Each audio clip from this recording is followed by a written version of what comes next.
debt is a form of modern day slavery which you are consenting to. Hey, what's up guys, Righteous Gains here. This is my Random Rants series. This is Random Rants number 2 and it's going to be on debt, okay?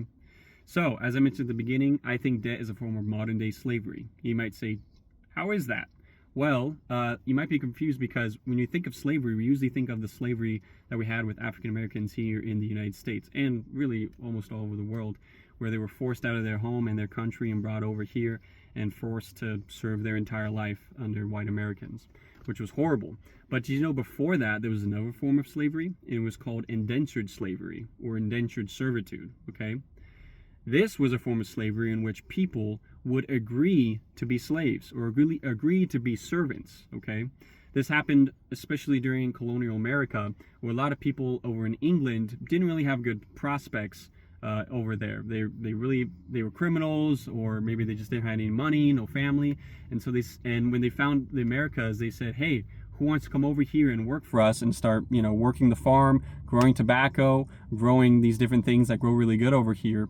And then after you serve and your time that you promise, we'll give you, you know, compensation, right? And so a lot of people said, heck, I got nothing going on over here. I'll take up this deal. So they went over here, they came over here to the United States, and they would serve, you know, a certain number of years, 2, 3, 5, 10 years, something like that. And then they would get paid, and they would usually get paid with some land, stuff, and seeds to grow some crops, usually tobacco, which was really the money maker back then, and like a gun and other things, right? And then they would start contracting indentured servants. So fast forward to today, it's illegal to have slavery in any form, right?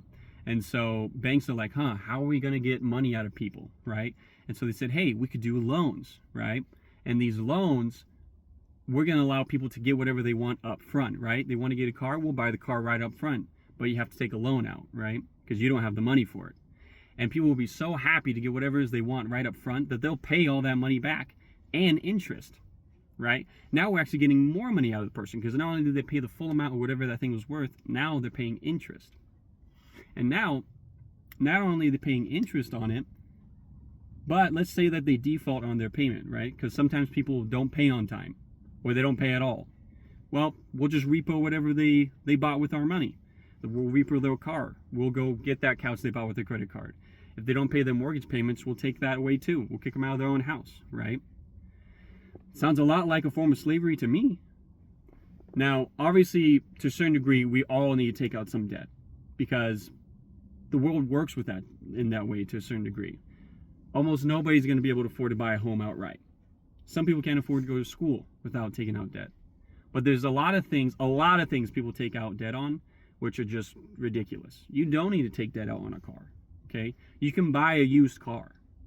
And until you have enough money to buy a brand new car, you don't do it.